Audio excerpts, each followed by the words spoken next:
வணக்கம். நான் உங்கள் ஜீவா. நம்மோடு வாழ்ந்து கொண்டு இருப்பவர்களில் வியத்தகு சாதனைகள் பலவற்றை செய்துவிட்டு அமைதியாக இருக்கும் பலர் உண்டு. அப்படிப்பட்ட ஒருவரை பற்றியதுதான் இந்த தொகுப்பு. இன்றைய பொழுதுக்கு இந்தியா முழுவதும் பல மொழிகளில் பல மாநிலங்களில் ஏராளமான நியூஸ் சேனல்கள் இருக்கின்றன. இவ்வளவு ஊடகங்களும் கடந்த 2000வது ஆண்டிற்கு பிறகு தோன்றியவைதான். அந்த காலகட்டத்தில் சோசியல் மீடியா என்பது கிடையாது. அப்படிப்பட்ட காலத்தில் 24 மணி நேரமும் எப்படி நியூஸ் சொல்றது என்பதை வகுத்தவர் ஒருவர் உண்டு. மேலே நியூஸ் ரீடரோட அல்லது ரிப்போர்ட்டரோட செய்திகளை சொல்லிக்கிட்டு இருக்கும் பொழுது கீழே வேற ஒரு முக்கியமான செய்தியை ஃபிளாஷ் நியூஸா ஓட விட்டு டிவி பார்க்குற நேயருக்கு 2 செய்திகளை ஒரே நேரத்தில் சொல்ற முறையை ஏற்படுத்தினவர் இவர். ஸ்டுடியோவில் இருந்து ஒருத்தர் செய்திகளை சொல்ற முறைக்கு பதிலாக ரிப்போர்ட்டரை சம்பவம் நடக்கிற இடத்தில் இருந்து நேரடியாக லைவாக பேசுகிற முறையெல்லாம் அப்ப கிடையாது. இவர்தான் களத்தில் இருந்து நிருபர் பேசுகிற முறையை நம்ம நாட்டு சேனல்ல ஏற்படுத்தினவர்னு கூட சொல்லலாம். அவர் யாருன்னு இந்த வீடியோவில் நாம் பார்க்கலாம். தமிழகத்திலே மிகச்சிறந்த பத்திரிகையாளர். மூச்சு பேச்சு வாழ்க்கை எல்லாமே செய்திகள் செய்திகள் செய்திகள் தான். அப்படித்தான் இவர் வாழ்கிறார். சன் நியூஸின் மூத்த செய்தி ஆசிரியர் திரு ராஜா அவர்களை அன்போடு மேடைக்கு அழைக்கின்றோம்.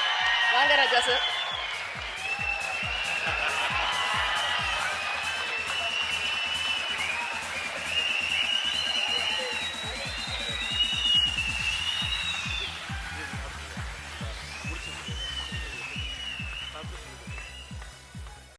ராஜா என்று அழைக்கப்படுகிற இந்த ராஜா வாசுதேவனுடைய ஊடக அனுபவங்கள் ஏராளம் ஏராளம். கடந்த 2002ஆம் ஆண்டில் கிளிநொச்சிக்கு சென்று பிரபாகரன் பேட்டியை நேரடியாக ஒளிபரப்பின இந்திய செய்தியாளர்னு இவரை சொல்லலாம். அரசுக்கும் விடுதலை புலிகளுக்கும் இடையே போர் நிறுத்தம் ஏற்பட்டுள்ளதால் தற்பொழுது இங்கு அமைதி திரும்பியுள்ளது. இந்த அமைதி திரும்பியுள்ளதன் காரணமாக ஏற்கனவே இந்த பகுதியை விட்டு சென்றவர்கள் மீண்டும் வாழ்க்கை நடத்துவதற்காக தங்களுடைய வீடுகளை நோக்கி தற்பொழுது திரும்பிக் கொண்டிருக்கிறார்கள். ஆனால் அவர்களுடைய வீடுகளிலும் விளை நிலங்களிலும் ஏராளமான கன்னிவெடிகள் போர்க்காலங்களில் புதைத்து வைக்கப்பட்டுள்ளன. எனவே கன்னிவெடி அகற்றினால்தான் அவர்கள் தங்கள் வாழ்க்கையை மீண்டும் தொடங்க முடியும். சன் செய்திகளுக்காக வன்னி பிரதேசத்திலிருந்து வி. ராஜா. இது இலங்கை ராணுவத்துடைய கிளாமர் கன்னிவெடி. இது ரொம்ப சக்தி வாய்ந்த கன்னிவெடி. இது விடுதலை புலிகளுடைய ஜானி டைப் கன்னிவெடி. இது உள்ளூர்லேயே தயாரிக்கப்பட்டது. ஏன்னா இலங்கை விடுதலை புலிகளால் வேறு இடத்துலேருந்து வாங்க முடியாதுங்கிறதால அவங்க உள்ளூர்லேயே தயாரித்த கன்னிவெடி இது. இது இலங்கை ராணுவம் பாகிஸ்தான்கிட்ட வாங்கின கன்னிவெடி. இந்த டைப் ஆஃப் கன்னிவெடி ரொம்ப அபாயகரமானது. இந்த கன்னிவெடி கூட மோட்டார் ஷெல்லை இணைச்சி வச்சுருக்காங்க. இது வெடிச்சதுன்னா 100 மீட்டர் தொலைவுக்கு ஆபத்து ஏற்படக்கூடும். இதுபோல் ஏராளமான கன்னிவெடிகள் இலங்கையினுடைய வடப்பகுதி முழுக்க புதைத்து வைக்கப்பட்டிருக்கின்றன. கலைஞர் நடு இரவில் கைது செய்யப்பட்ட போது அதை வீடியோவாக்கி வெளியே கொண்டு வந்தவரும் இவர்தான். இப்படி ராஜா வாசுதேவனை பற்றி பக்கம் பக்கமாக சொல்லிக்கொண்டே போகலாம். பிரதமர்கள் கூட வெளிநாடுகளுக்கு சென்று செய்தி சேகரித்த தமிழ் ஊடகவியலாளர் இவராகத்தான் இருப்பார்.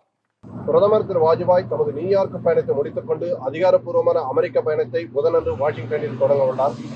இதனால் தற்போது அனைவரின் பார்வையும் வாஷிங்டனை நோக்கி திரும்பியுள்ளது. வாஷிங்டனில் திரு வாஜ்பாய் அமெரிக்க அதிபர் பில் கிளின்டன் உட்பட பல்வேறு தரப்பினருடனும் பேச்சுவார்த்தை நடத்தவிருக்கிறார். இந்த பேச்சுவார்த்தைகளில் பொருளாதார பிரச்சனைகளுக்கு அதிக முக்கியத்துவம் தரக்கூடும் என்று அனைவரும் எதிர்பார்க்கிறார்கள். சன் செய்திகளுக்காக நியூயார்க்கில் இருந்து வி. ராஜா. இந்திய சுதந்திரத்திற்கு பின்னர் 4 பிரதமர்கள் அமெரிக்க நாடாளுமன்ற கூட்டுக்கூட்டத்தில் இதுவரை உரையாற்றியுள்ளனர். இதில் பிரதமர் திரு வாஜ்பாய் ஆற்றிய உரை அமெரிக்க நாடாளுமன்ற உறுப்பினர்களின் பலத்த வரவேற்பையும் கரகோஷத்தையும் பெற்றது. இதன் மூலம் இந்திய அமெரிக்க நல்லுறவில் இந்த நூற்றாண்டில் ஒரு புதிய சகாப்தம் ஏற்படும் என்ற நம்பிக்கை அனைவருக்கும் உருவாகியுள்ளது. சன் செய்திகளுக்காக வாஷிங்டனில் இருந்து வி. ராஜா. இவருக்கிட்ட நானும் கொஞ்ச நாள் சன் நியூஸில் வேலை பார்த்திருக்கிறேன். அதனால்தான் அவரை பற்றி இந்த வீடியோவை நான் வெளியிடுகிறேன். ராஜா வாசுதேவன் மூத்த ஊடகவியலாளர் மட்டுமல்ல, நல்ல எழுத்தாளரும் கூட. சுதந்திர போராட்ட தியாகி அஞ்சலை அம்மாள் பற்றிய தகவல்களை திரட்டி இவர் ஒரு புத்தகம் போட்ட பிறகுதான் அவரை பற்றி தமிழ்நாடே அறிந்து கொள்ள முடிந்தது. அதன் பிறகுதான் அஞ்சலை அம்மாளுக்கு கடலூரில் தமிழ்நாடு அரசு சிலை வச்சது. தன்னுடைய தொலைக்காட்சி அனுபவத்தின் ஒரு பகுதியை மீண்டும் தலைப்புச் செய்திகள் என்ற பெயரில் நூலாக எழுதியிருக்கிறார் ராஜா வாசுதேவன். அதை படிக்கிற வாய்ப்பு கிடைச்சது. இதுவரை நமக்கு தெரியாத பல தகவல்கள் மீண்டும் தலைப்புச் செய்திகளில் இருக்கு. ஜேர்னலிஸ்டுகள் உட்பட அனைவரும் படிக்க வேண்டிய புத்தகம்னு அதை சொல்லலாம். வளரும் இளம் பத்திரிகையாளர்கள் ராஜா வாசுதேவன் போன்ற மூத்த ஊடகவியலாளர்களுடைய செய்தி அனுபவங்கள் குறித்து தெரிந்து கொள்ள வேண்டியது அவர்களுக்கு முக்கிய கடமை என்பது எனது கருத்தாகும்.